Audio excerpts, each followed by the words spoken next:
Okay, this video should be following Avogadro's law, and this one is about Dalton's law of partial pressures. And so in reality, there's a lot of gases that exist, and so it's not just like one that's existing. I mean, you could have an oxygen tank of just one thing, right? We have pure helium to blow up balloons and things like that. But the air we're breathing right now is a mixture of gases. And so we're learning about how gases interact, the volume, pressure, and all of that.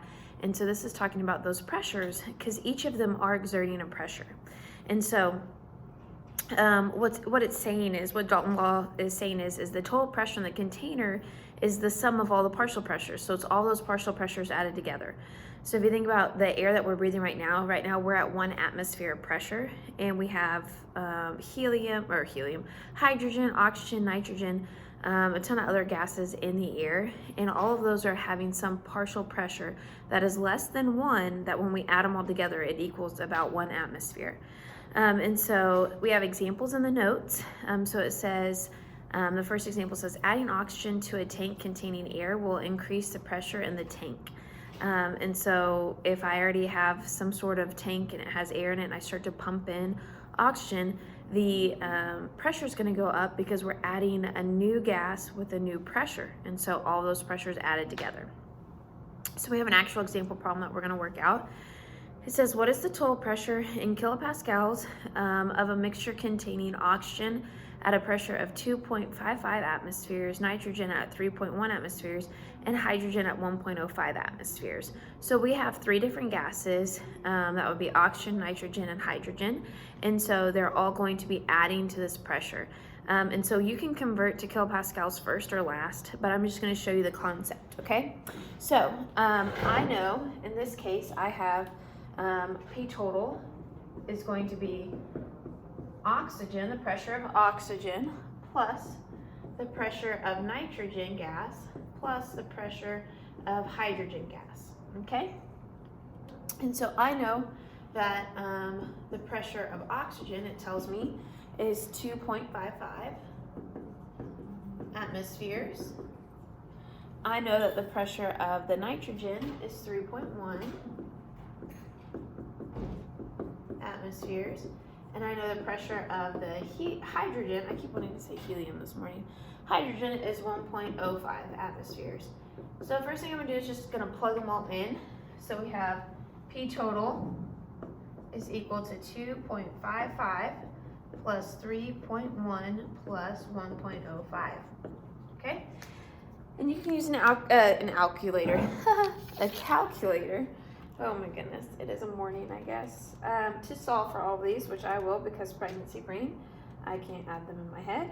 So I'm getting it to be 6.7. So P total is 6.7 atmospheres, and then it wants you to convert it to kilopascals. And so the conversion for kilopascals is up in your notes. If you scroll up to the top, it should be under pressure. So it says, just kidding, it's not under pressure. Well, I will tell you how to convert from atmospheres to kilopascals. So go back down to Dalton's law. So for every,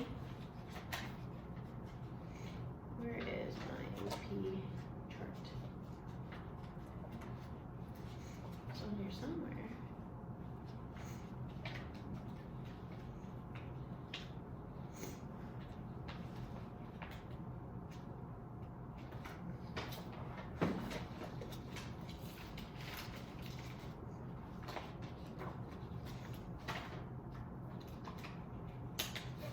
Go.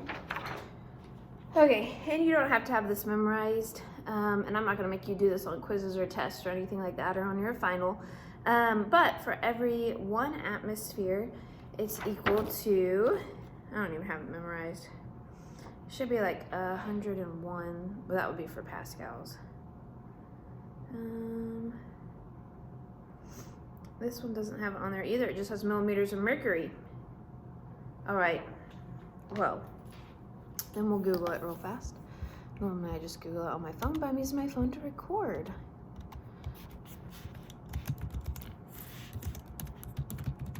Okay, and so yeah, it's 101.325. So for every 1 atmosphere, it equals 101.325 kilopascals. So last step would just be to multiply this by this to get how many kilopascals it is. But I don't really care about that. I more or less care about you understanding the concept that you're adding them together for the pressures, okay? So we're only at 5 minutes. We'll see if we can go ahead and talk about combined gas law. Not combined gas law, collected over water. We already talked about combined gas law.